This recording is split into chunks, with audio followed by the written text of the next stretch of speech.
In the village of Achaka, where red earth kissed bare feet and palm trees whispered secrets to the wind, there lived a boy named Obi. From the day Obi learned to walk, his heart leaned toward cruelty. Whenever children gathered to play, laughing, clapping, rejoicing, Obi watched them with sharp eyes. And once he saw something that brought them joy, he would move closer, pretending to smile. Then he would take it, a toy, a fruit, a flute, anything that caused laughter in another child's hands. Obi would snatch away, not because he needed it, but because he wanted to hear crying. The children feared him, the parents complained, and Obi's mother. She tried, she called him. She scolded him, she flogged him when she had to, she spoke to him with tears in her eyes. "My son," she would say, "a heart that feeds on another's pain will one day choke on its own." But Obi did not listen. When Obi was about 15 seasons old, something unexpected happened. One evening, he stood before his mother, his head bowed. "Mama," he said quietly, "I want to change." His mother froze. "I want to walk the path of healing," Obi continued. "I want to help people. I don't want to be a bully anymore." Joy rushed into the woman's heart like fresh rain. She blessed him with shaking hands, and so Obi left his home and went to live with the village seer, the wise one who understood herbs, spirits, and the balance of life. Under the seer's watchful eyes, Obi learned the language of roots, the patience of healing, the silence required to listen to pain. Years passed. By the time Obi reached 22, almost 23, he had mastered the ways of healing. Many in the village began to see him as a changed man, but hearts are deep rivers. Not everything on the surface tells the truth. One day, the elders of Achaka gathered before the seer. "Wise one," they said, "our village is doing well, but how can we invite greater prosperity? How can Achaka flourish even more?" The seer closed his eyes. After a long silence, he spoke. "The village is already blessed, but if you seek greater abundance, an enchanted horn must be crafted. Once every full moon, the horn shall be blown. When its sound rises, the land will respond." The elders agreed. For 7 days and 7 nights, the seer walked, chanting, carving, invoking ancient forces. When the horn was finished, it was beautiful to behold, glowing softly as if it breathed. The horn was kept in the seer's care, up the power of the horn, and truly, the horn was powerful. Each full moon, when it was blown, the land grew fertile, barren women conceived, traders prospered, hunters returned with heavy game, rivers flowed generously. Achaka bloomed like a well-watered garden. But Obi watched. He was never invited to the elders' meetings, but he listened from corners and shadows. And as months passed, a familiar voice began to stir inside him. How can this horn bless everyone? He thought, why should the whole village share what one object can give? His heart whispered again, the same whisper from his childhood. If a simple horn can do this for many, imagine what it would do for one man alone. That night, under a cool and silent sky, Obi made his choice. When darkness settled and the village slept, Obi crept into the seer's dwelling. No chant was heard, no warning sounded. He took the horn, and before the cock crowed, Obi fled the village of Achaka, carrying the horn with him. At dawn, the elders gathered as usual. That day was meant for the horn to be blown, but the horn was gone. Cries rose, confusion spread, fear sat heavily in every heart. They rushed to the seer. What has happened? He asked. Silence answered him, and the village of Achaka stood still, waiting for a blessing that would never come. Obi ran for many miles. The cool night air could not chase away the fire in his heart. His legs ached. His chest heaved. Sweat and dust clung to his skin. Yet still, he ran, carrying the horn of Achaka, the horn that could make dreams rise or crumble. At last, he came to a land unlike any he had ever seen, a vast plantation stretching beyond the horizon, with trees laden with fruit, fields ready to be sown, and rivers glimmering under the sun. Obi's eyes sparkled with greed and ambition.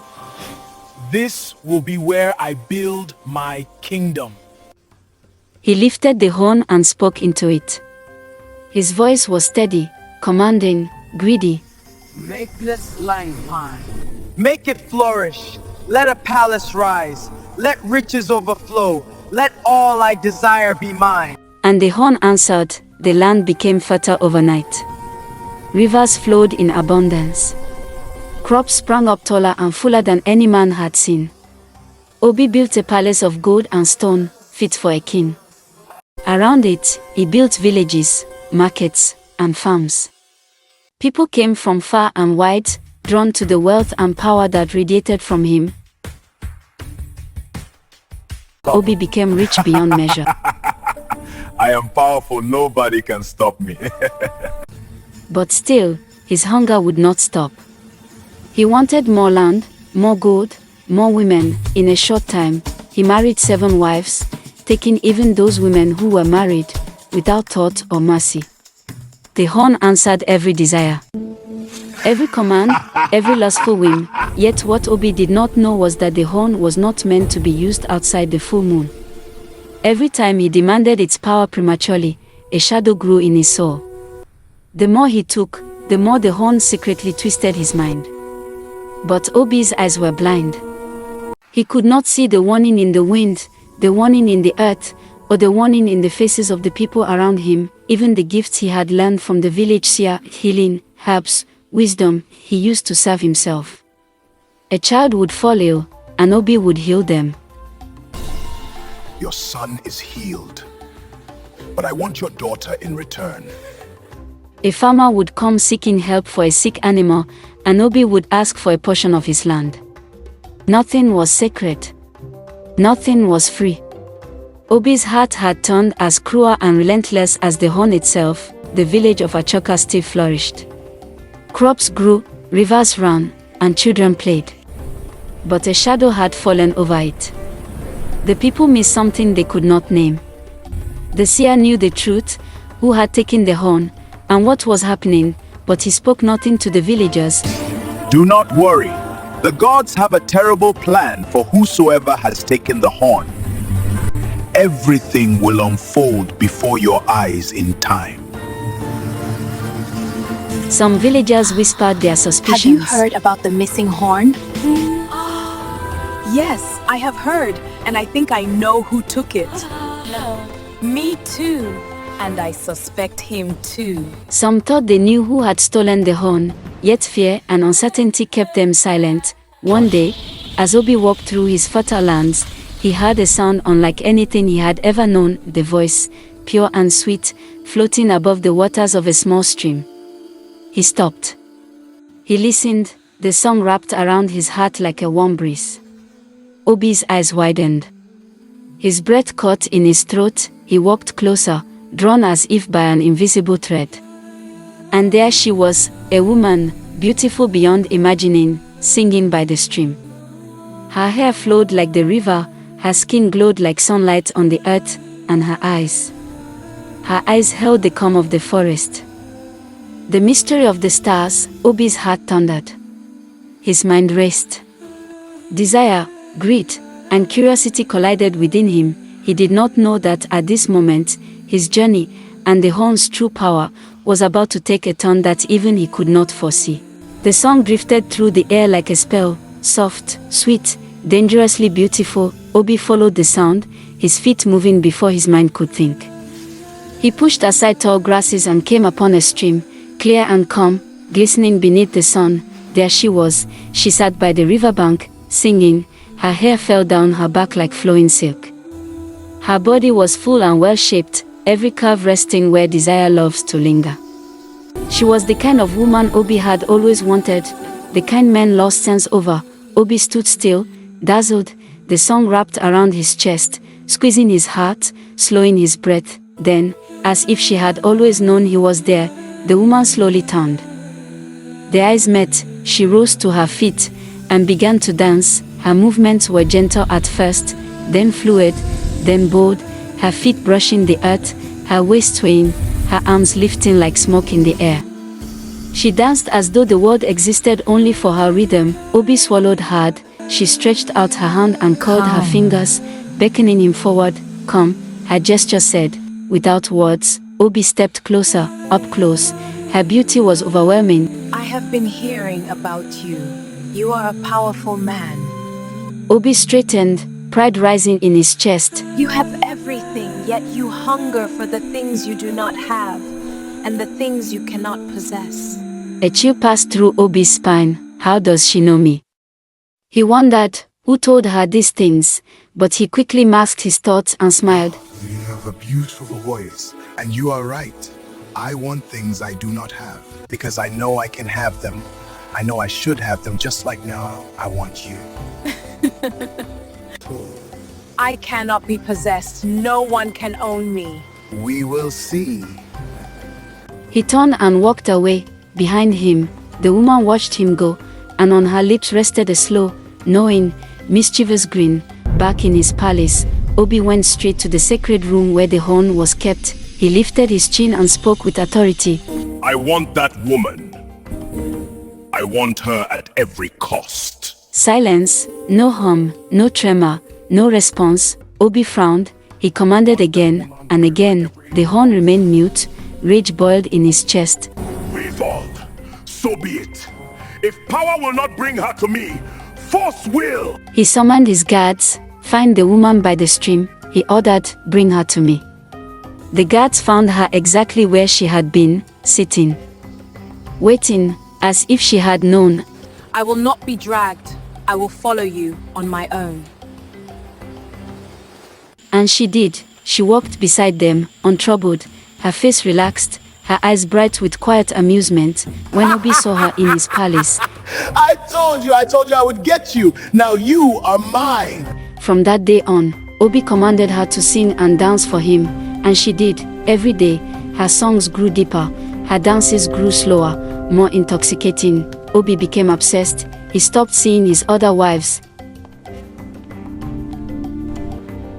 My husband, why is it that you don't desire me anymore? Where is my jewel? I have not seen her today.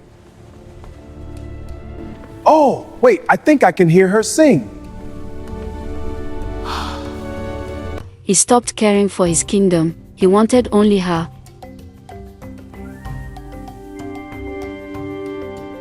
My love, where have you been all day?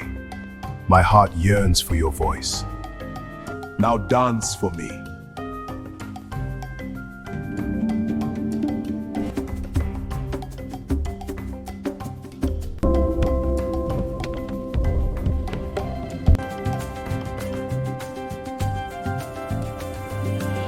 He did not know her name, but she knew his.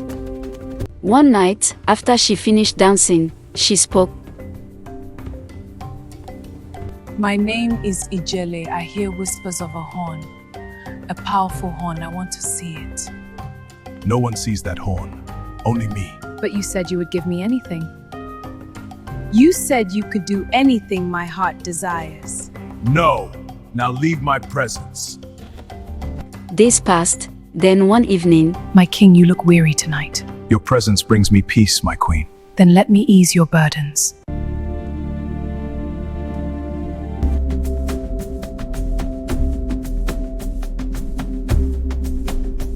My king, show me the horn.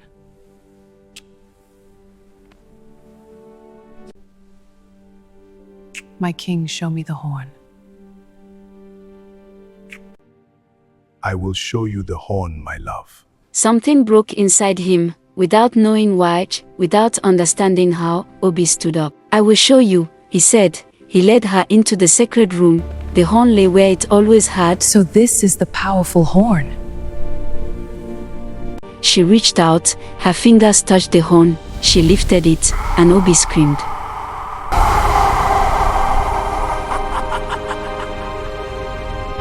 Your reign is over. My name is Ijeli and I am the guardian of the horn. The seer sent me. We knew the only thing that could bring you down would be a woman. Because you have always loved taking what you cannot possess. Ijele cannot be owned. Ijele cannot be possessed. You will now serve your purpose. You will reap the reward of your cruelty and greed.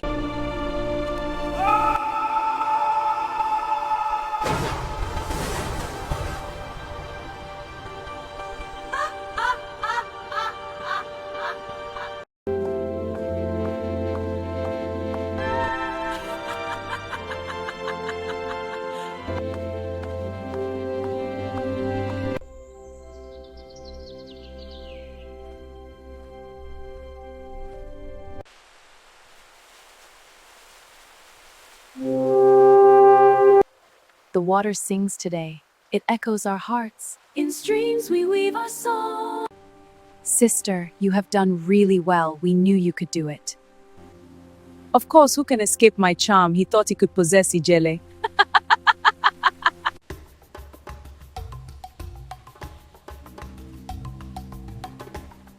My lord, I have returned that which was stolen. You have done well, my child. Elders of Achaka, that which was stolen has been returned.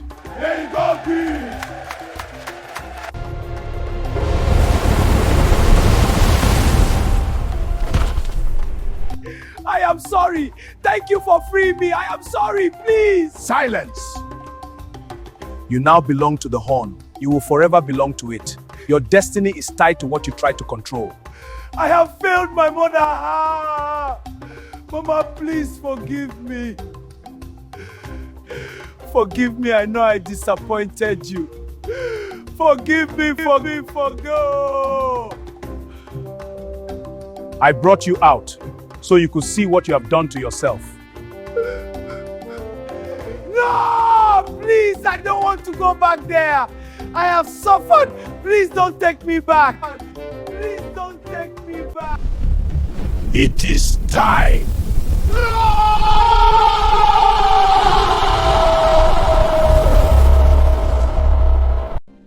My lord, my job here is done.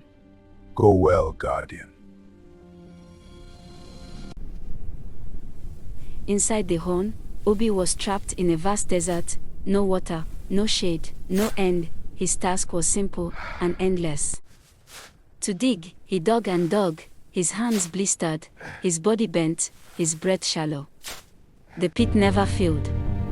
The hole never ended, digging, digging, digging, a punishment fit for a man who was never satisfied. Peace returned to Achaka, the land flourished again, children laughed freely, justice walked openly, and the elders warned the people, cruelty has a reward. Greed has a price. Power taken selfishly always returns with punishment. Until this day, when the wind passes through the Horn, the elders say, listen closely, you may hear a man still digging. Morals of the story. 1. Greed is never satisfied, it always demands more until it destroys its owner. 2. Power stolen for selfish gain becomes a prison, not a blessing. 3. Cruelty returns to its source, multiplied. 4. Not everything beautiful is meant to be possessed. 5. The gods may be patient, but justice never forgets.